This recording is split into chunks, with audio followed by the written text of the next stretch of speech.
তো দেখুন বন্ধুরা, আগামী সপ্তাহে কিন্তু প্রকাশিত হতে চলেছে সাপ্লিমেন্টারি তালিকার প্রথম ধাপ। তো এই প্রথম ধাপে আপনার নামটা কি এই লিস্টে থাকবে কিনা এটা আপনারা কি করে বুঝবেন? তো বন্ধুরা, এই সাপ্লিমেন্টারি লিস্টের প্রথম তালিকায় আপনার নাম থাকবে কিনা সেটা কিন্তু আজকের ভিডিওতে আমি আপনাদের বলে দেবো কি করে কিন্তু আপনারা আপনাদের এপিক নাম্বারটা দিয়ে খুব সহজেই আপনার যে মোবাইল আছে সেই মোবাইলটা দিয়েই আপনি বুঝতে পারবেন যে সাপ্লিমেন্টারি তালিকার যে প্রথম ধাপটা প্রকাশিত হতে যাচ্ছে আগামী সপ্তাহে এই লিস্টে আপনার নাম থাকবে কিনা। তো আপনারা কিন্তু সকলেই জানেন যে সাপ্লিমেন্টারি যে লিস্ট বেরোচ্ছে যে বিচারাধীন আছে 60 লক্ষ, তার মধ্যে থেকে কিন্তু এই মুহূর্তে কিন্তু 15 লক্ষ মানুষের কিন্তু যে ডকুমেন্টস আছে সেটা কিন্তু ভেরিফাই হয়ে গেছে, যেটা কিনা আমি আগের ভিডিওতেই বলেছিলাম। এবং দেখা যাচ্ছে যে এই যে 15 লক্ষ যেটা ডকুমেন্টস ভেরিফাই হয়ে গেছে এর মধ্যে কি আপনার নামটা আছে কিনা সেটা কি করে জানবেন? এই যে লিস্টটা যে বেরোবে সেই লিস্টে আপনার নামটা আছে কিনা সেটা কিন্তু একদম এই ভিডিওতে আমি আপনাদের মোবাইলের মাধ্যমে কি করে দেখবেন সেটাই বুঝিয়ে দেবো। তো ভিডিওটা কিন্তু খুব খুব গুরুত্বপূর্ণ হতে চলেছে আপনাদের সকলের জন্য। চ্যানেলে যদি নতুন হয়ে থাকেন অবশ্যই চ্যানেলটিকে সাবস্ক্রাইব করে পাশে থাকা বেল আইকনটিকে প্রেস করে অল নোটিফিকেশনটিকে অন করে দেবেন। আর আপনারা কিন্তু শেষ অবধি ভিডিওটিতে অবশ্যই থাকবেন। আর হ্যাঁ বন্ধুরা, ফেসবুক থেকে দেখে থাকলে অবশ্যই প্রোফাইলটিকে ফলো করে রাখবেন। তো বন্ধুরা দেখুন, এই যে সাপ্লিমেন্টারি লিস্টটা যেটা কিনা প্রকাশিত হতে যাচ্ছে আগামী সপ্তাহে, মানে আগের সপ্তাহে বৃহস্পতিবারের মধ্যে, যেটা কিন্তু আমি আগের ভিডিওতেই বলেছিলাম। তো আপনাদের কিন্তু এই নিয়ে অনেক কোশ্চেন ছিল, আমার কাছে কমেন্ট বক্সে অনেক কোশ্চেন আসছিল যে সাপ্লিমেন্টারি তালিকাটা কবে প্রকাশিত হবে।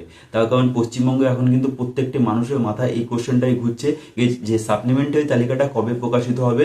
তার কারণ অনেক মানুষ, প্রায় 60 লক্ষ মানুষ কিন্তু এই বিচারাধীনের আন্ডারে আছে। তো বন্ধুরা, সেই ভিডিওটা যদি আপনারা না দেখে থাকেন আমি কিন্তু কমেন্ট বক্সে লিঙ্ক দিয়ে দেবো, আপনারা গিয়ে দেখে নিতে পারেন। সেখানে কিন্তু আমি বলে দিয়েছি যে কবে লিস্ট প্রকাশিত হবে এই সম্পর্কিত কিন্তু বিস্তারিত ওইখানে বলা আছে। তো আপনারা গিয়ে ওই ভিডিওটা দেখে নিতে পারেন। তো দেখুন বন্ধুরা, এই যে ফার্স্ট ধাপে সাপ্লিমেন্টারি লিস্টটা প্রকাশিত হতে চলেছে আগামী সপ্তাহে, তো সেই লিস্টে আপনার নামটা থাকবে কিনা সেটা কি করে জানবেন? আপনার মোবাইল দিয়ে আপনার এপিক নাম্বার দেওয়া, সেটা তো আমি বলবো, কিন্তু তার আগে আমি আপনাদের জানিয়ে দিতে চাইবো, অনেকেই কিন্তু জিজ্ঞাসা করছেন যে সাপ্লিমেন্টারি লিস্টে যদি নামটা না থাকে, মানে এই সাপ্লিমেন্টারি লিস্টে যে প্রকাশিত হতে চলেছে এই লিস্টে যদি নামটা না থাকে তাহলে আপনি কি করবেন? তো দেখুন বন্ধুরা, এই সাপ্লিমেন্টারি তালিকায় যদি আপনার নামটা না থাকে তাহলে আপনারা কি করবেন? দেখুন 28 তারিখে যে 28শে ফেব্রুয়ারি যে ফাইনাল তালিকাটা প্রকাশিত হলো সেখানে যে অনেক ভোটার ডিলেট হয়েছে। তো যে সমস্ত ভোটারের নাম ডিলেট হয়েছে তারা কি করেছে? তারা তো প্রথমত দেখা যাচ্ছে যে ডিএম অফিস বা বিডিও অফিসে তাদের যে দরখাস্ত সেটা তো জমা করেছে। তারপরে সেখান থেকে যদি রিজেক্ট হয়ে যায় তারপরে কি হবে? তারপরে সিইওর কাছে আবেদন করবে এবং সেখান থেকেও যদি রিজেক্ট হয়ে যায় তারপরে কিন্তু দেখা যায় 6 নম্বর ফর্ম ফিল আপ করে নাম তোলার চেষ্টা করবে। তো আপনাদের ক্ষেত্রে কিন্তু দেখা যাচ্ছে সাপ্লিমেন্টারি লিস্টে যদি নামটা না থাকে সেক্ষেত্রে কিন্তু আপনাদের ক্ষেত্রেও কিন্তু সেম প্রযোজ্য হবে। দেখা যাচ্ছে আপনাদের কিন্তু ডিএম যে অফিস আছে সেখানে কিন্তু অ্যাপ্লাই করতে হবে। সেখানে যদি আপনার নামটা ভেরিফাই হয়ে যায়, তাহলে যদি দেখেন যে আপনি বৈধ ভোটার, আপনার ডকুমেন্ট সব ঠিক আছে, আপনার নামটা ফাইনাল তালিকায় চলে গেল। আর যদি না হয় তাহলে কিন্তু সেক্ষেত্রে আপনাদের কিন্তু সিইওর কাছে আবেদন করতে হবে এবং সেখান থেকেও রিজেক্ট হয়ে গেলে কিন্তু পরবর্তীতে আপনাদের কি করতে হবে? 6 নম্বর ফর্মটা ফিল আপ করতে হবে। এমনটাই কিন্তু বিভিন্ন সূত্র এবং সংবাদ মাধ্যম দ্বারা জানাচ্ছে। তো বন্ধুরা, আগেই কিন্তু আমি বলেছি 60 লক্ষের মধ্যে কিন্তু 15 লক্ষ মানুষের যে ডকুমেন্টস আছে সেটা কিন্তু এই মুহূর্তে ভেরিফাই হয়ে গেছে এবং নির্বাচন কমিশনের পক্ষ থেকে কিন্তু জানানো হয়েছে, যেটা বিভিন্ন সূত্র এবং সংবাদ মাধ্যম দ্বারা জানা যাচ্ছে, যে এই যে ফাইনাল মানে সাপ্লিমেন্টারি যে লিস্টটা যেদিন প্রকাশিত হবে তার 24 ঘন্টা আগে পর্যন্ত কিন্তু যতদূর পর্যন্ত কিন্তু নাম দেখা যাবে ডকুমেন্টস ভেরিফাই হয়ে যাবে। তো এই ভেরিফাইটাই তো জুডিশিয়াল অফিসাররা করছে, এটা তো তারা তো খুব সূক্ষ্মভাবে কাজটি করছে যেন কোনো রকম বৈধ ভোটারের নাম ফাইনাল তালিকা থেকে বাদ না যায়। তো এটা তো যেমন তেমন ভাবে হচ্ছে না। তো সেক্ষেত্রে যত দূর পর্যন্ত কিন্তু দেখা যাচ্ছে যত লোকের নাম কিন্তু এই ডকুমেন্টস কিন্তু ভেরিফাই সম্ভব হবে তত লোকের নামই কিন্তু যে সাপ্লিমেন্টারি লিস্ট আছে সেখানে কিন্তু চলে আসবে। তো বন্ধুরা, এখন মেন প্রশ্ন হচ্ছে কি, তাহলে কার কার নাম, মানে আপনারা কি করে বুঝবেন যে আপনার নামটাই প্রথম ধাপের যে লিস্ট সেই লিস্টে থাকবে কিনা? তো এর জন্য আপনাদের যেটা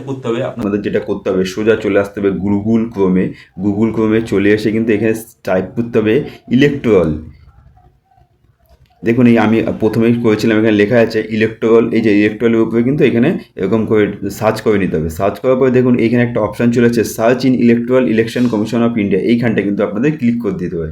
ক্লিক করার পরে একটু ওয়েট করবেন। ওয়েট করার পরে দেখুন এরকম একটা ইন্টারফেস কিন্তু আপনারা দেখতে পাবেন।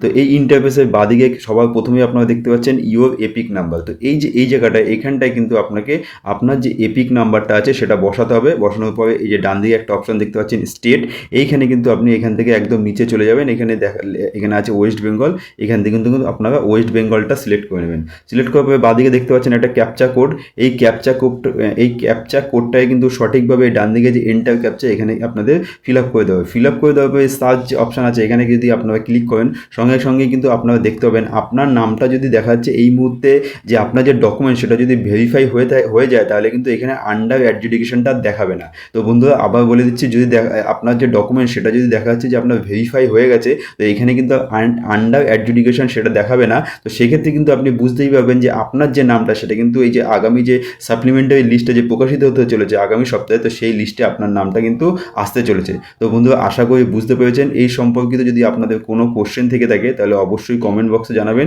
তার সাথে সাথে ভিডিওটি কিন্তু অবশ্যই করে বেশি করে শেয়ার করে দেবেন। ধন্যবাদ।